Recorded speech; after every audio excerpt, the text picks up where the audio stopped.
On this episode of Geek Mythos Podcast. So what if Superman didn't land in Smallville? What if he landed in the Ukraine in 1938? Well, this is a story for you. What if Lex Luthor was a good guy and was married to Lois Lane? And well, he does turn into a good guy later on. I mean, he's kind of a bad guy, but not really. But he doesn't have bad intentions. He's trying to have good intentions, but some things turn out to be bad. Well, I won't talk about all of them because we got to move on. And this is also a mini episode, so I'm not gonna hold you against your will, but I want you guys to listen to this episode. Anyways, moving on.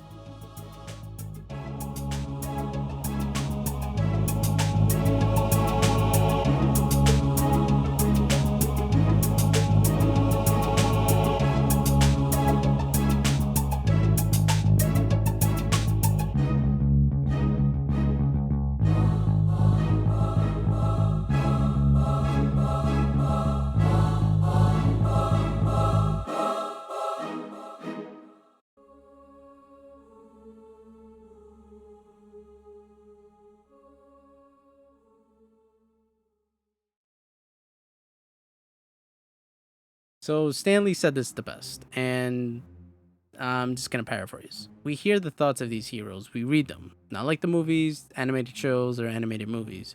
We hear the thoughts, we read them, we understand them a bit more, what their plans are, what their next move is, this and how they contemplate life. But this Superman doesn't think he's a soldier. He's just trying to do the right thing. Smallville, a Croatian kid, just trying to do the right thing, right? He doesn't hate his government. He doesn't even hate other governments. He's just trying to protect people, or so we think that in the beginning. By the way, for those who know Jimmy Olsen, in this Earth, he's an agent for the U.S. government. And if you guys seen Batman v Superman, then you guys know that he was also an agent, well, an undercover agent posed as a photographer. So you know where they took that idea from. We meet this guy named Petrov Rozlev, an officer for the Soviet Union, also an illegitimate son of Joseph Stalin. And, he's contemplating life. He's by himself in the fields, and Superman comes to him. Superman speaks to him and asks him what's wrong. He's telling him, Roseliv tells him a story of, a day that haunts him, when he realized that Superman has become a man of his own army. A man of his own army, basically, for the Soviet Union.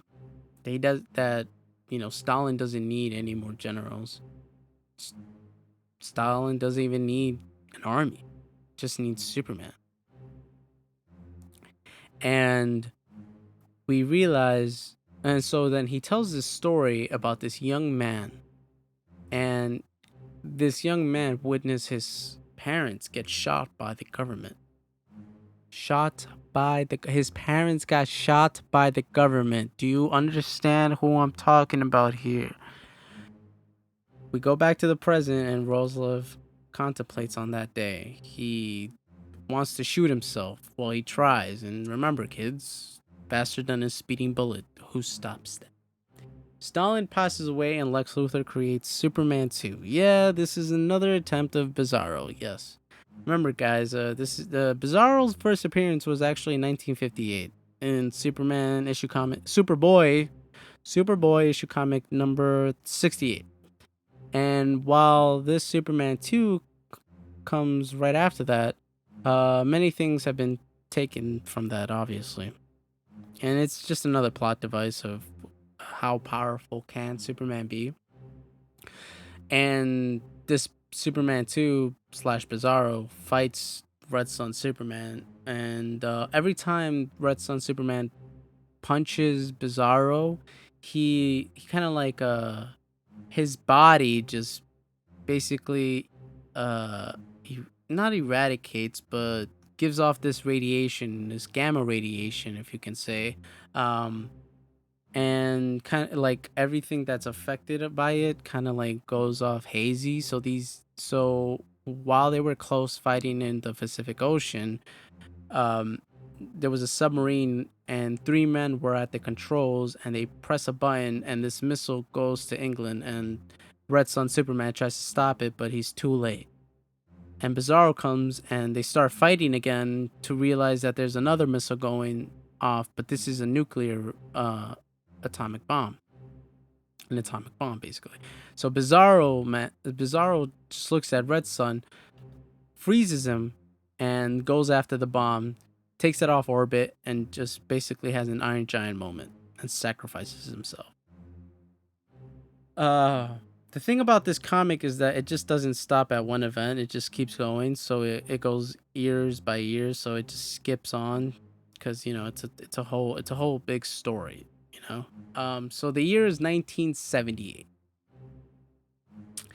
And John F. Kennedy is president. Nixon was assassinated in 1963. So this is a different Earth. Remember, different universe. And Wonder Woman and Superman are helping people off this burning ship. And Lois Lane is the new editor-in-chief of the Daily Planet. Lois and Lex are still married, but are having complications due to Lex's obsessive thing with Superman. And Superman becomes president of the Soviet Union. And we go to the Superman Museum, and we see this different incarnations of supervillains Superman has fought off. Parasite, Metallo, Atomic Skull, Bizarro. We see a T-Rex, a Wink Wink, and Crypto. Yes, Crypto. But we also see devices that are implanted in these security guards that are at the museum. And this is another plot device that's going to happen that takes years for it to work. Or that basically... yeah, I'm not going to spoil it. Spoilers. But we follow this man in the museum and he leaves and he goes into a rooftop. He changes and boom, it's Batman.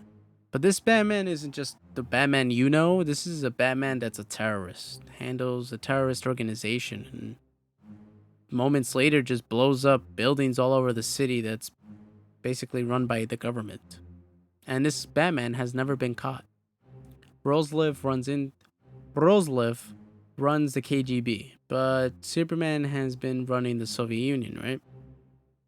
Roslev meets Batman and has an agreement to hatch a plan to kill Superman.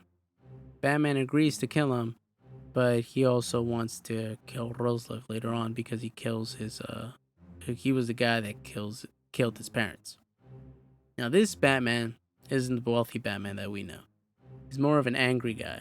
Well, Batman's always angry, right? But this is more of a guy that a guy that's angry at the system, angry at Superman. Whether Superman is blind or not, he supports a regime of a dictatorship that allows concentration camps against their own people in order to do others' bidding, and left to starve to death. Unwealthy of him that he has batarangs with bolts attached to them, which defies the laws of physics in my book. Yeah, just forget the comic books, right? They're captured and puts her lasso of truth and ties her up. And she screams out for Superman. Superman's super hearing goes on, and he basically goes to Wonder Woman and Batman. Batman tells him his origin and what's going on with the government, and he turns on the red sunlights. Now, the red sunlights basically depowers Superman. So Batman beats the living crap out of him, throws him under an underground concentration camp, and locks him up with red sunlights all over him. Superman tells Wonder Woman... I didn't even know this, by the way. I didn't even know that Wonder Woman had super hearing. So that's a new thing, or this is just for the comics book save release. But Superman just whispers to Wonder Woman, or probably just says it out loud because he's on the ground. But Superman tells Wonder Woman to find the generator and break free of her lasso. So she does break free of her lasso, and we see like this type of jello come out of her head. So she like uses all her power and might to just destroy this strong lasso of truth. destroys the generator. Superman flies up, and Batman realizes that he can die, and just blows himself up with his last words saying, "Roslev betrayed you." Stunned at what she did, though, Wonder Woman's hair turns gray and looks like her bracelets just fry up, and Superman is just stunned.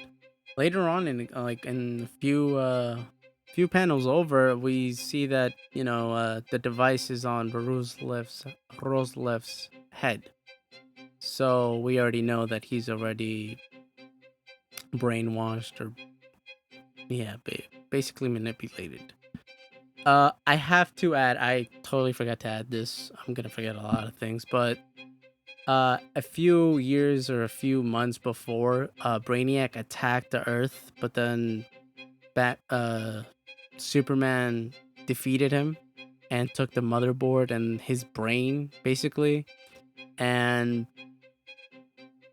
kind of manipulated and played around with the specs so he can be now his own, kind of like Alfred, to say the least, like his own computer, and Brainiac just obeys Superman. So these devices on people's heads are basically Brainiac's manipulation devices on humans. Yeah, I can't say that any better. I can't say that any better. So we go to New Mexico, and the government is researching a ship that landed a few months ago. And this ship is the Green Lantern ship. Yes. Yes. Yes. And this is so cool of Lex Luthor and how they wrote his character, because he found a way to breach the Phantom Zone. Now, for those who don't know, Phantom Zone is a kind of like a jail pocket universe for Kryptonians back in the day, where they would put prisoners there to live off their sentence. And he just found a way to use the Phantom Zone for Green Lantern users to practice battle scenarios. And guess which one of the colonels they use for? Hal Jordan. Yeah, he's the first one. He's the first one in this Earth, and Lex calls them the Green Lights, but that's corny. Okay, Green Lanterns is more. It's much more appropriate, especially because we read comics here. Okay. Anyways, this Hal Jordan was captured and tortured for 4 years in Malaysia back in 1983. Like I've said, this comic just time skips. Due to his willpower, he is able to harness the Green Lantern ring. And while this is going on, Lois Lane goes to Themyscira Island to talk to Wonder Woman and helping Lex defeat Superman. So after the events of what happened with Batman, she realizes what Batman said, and understood what Batman said, that he's manipulating everybody to have his own utopian world. It's not a free world. It's just him thinking and manipulating everybody to thinking that it's all right to be manipulated and not have free will, if you can say that. It's stripping everybody of their free will and using a not really a democracy. It's just dictatorship into thinking that they're right. Superman's just turned 63. He's at his Fortress of Solitude containing Brainiac, androids, and Batman. Yeah, these Batmen have the device stuck in their head, and they're just reprogramming some stuff. He's contemplating on his utopian society. The United States is on the brink of starvation, and the trading with all of the countries have been cut off from the United States. So nobody's basically trading with the United States, and they're just starving. But Lex Luthor becomes president. And again, I forgot to mention that, see, he wrote this formula to President John F. Kennedy to help the United States with their economy. And mm, even if it had to come up with a way to help the society without trading and building and restructuring everything. So he wrote a bill when he became president in January 2001. Now, where things get interesting. Well, more interesting. See, one line that stands out and from Brainiac, if he was already converted into a good computer, but basically he's just an undercover bad guy, is that he says, "But America has is like a cancer cell, Superman. You can either act now and surgically remove it, or step back and let it destroy the rest of the body. It's a choice that only you can make, comrade." Mind you, we're still at the Fortress of Solitude, and Lex Luthor teleports there and talks to Superman. And in this panel, we zoom out and we see a Darkseid statue in front of Superman's ship. And on the right side of the panel, we see Crypto, and on the on the above the panel, we see a Titanic ship is there. And I want to point out this kind of visual or this art of it because okay, so this is important. So we see the ship there, and in front of it is Darkseid. Who's Darkseid? Well, this guy literally has his own planet, Apocalypse, and he's a dictator. He kills anybody that does anything. He has slaves. So what the artist is trying to say is, so Superman just came here, landed on Earth, and basically became Darkseid, but Darkseid kills people. Superman doesn't kill people. What's the difference here? Where do we draw the line? What's the difference that makes Superman not become Darkseid? Is it because of death? Is it the death that defines him being Darkseid, or is this Superman almost becoming the Darkseid that we know from the animated series, where Darkseid basically captures Superman and basically becomes his own henchman, to say the least. So I thought that was that's important character development that I think a lot of people didn't notice. Or maybe they did notice. I don't know. I just draw that up on a conclusion right there. Observation actually, not conclusion, observation. And Lex, is there to basically fight the Man of Steel, but Brainiac quickly traps him and tells Superman that he was going to manipulate the Man of Steel into committing suicide. And Superman notices that Lex was going to prepare for battle. So he was preparing for battle. So what he does is he tells Brainiac to meet him in Washington D.C. Brainiac goes to the East Coast, and to the West Coast, and Superman goes to the East Coast, and they converge on Washington D.C. But I'm not gonna tell you the battle of what happens. I'm just gonna mention the highlights. So Green Lanterns can't fight him off. Amazons are completely crushed. The Government officials release supervillains like Doomsday, Metallo, Parasite, Livewire, Atomic Skull, and he literally just annihilates them. This is what we see in a few panels. We don't even see the whole fight.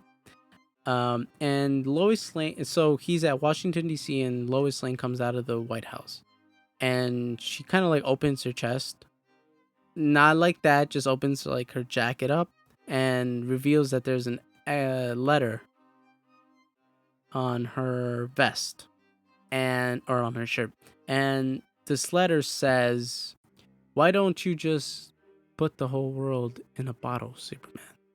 See, I kind of wanted to mention this. So when Superman fought off Brainiac already had the city of Kandor. City of Kandor was one of the cities on Krypton.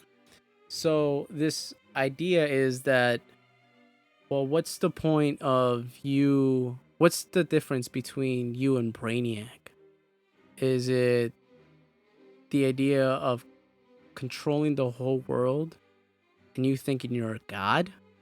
or and not allowing free will to pass on? Is that what you're fighting off against? Isn't that the same thing that makes you him? And isn't that the thing that you're trying to fight off? What's the difference? So he has a mental breakdown. And Lex Luthor finds a way to the heart of Brainiac's ship and quickly finds a way to stop him. Moments after that, there's a self-destruction that initiates and says, and Lex Luthor says, the 6 mini black holes that were powering up his engines have been primed to go off. But power on this level being unleashed is going to wipe out everything in 15 million in a 15 million mile radius. Even you aren't that fast, Superman. But for the comic's sake, Superman is that fast and literally goes out of the solar system into another galaxy and it blows up. So this is, and I'm gonna quote Superman at the end of the comic is and this is where the theory goes. So I'm quoting Superman. Cancer was gone before too long AIDS was consigned to the history books. Diabetes, blindness, and every inherited form of illness was eradicated by a man who invented a pill which meant human beings didn't even need to sleep anymore. We see statues, museums, government officials, people praising Lex Luthor. Mortality rate has been doubled. You know, people are living longer than usual. That's what that means. Yeah, I kind of had like a Thor Ragnarok, no, Thor Endgame moment right there. I don't know why I just repeated myself. I'm gonna keep it.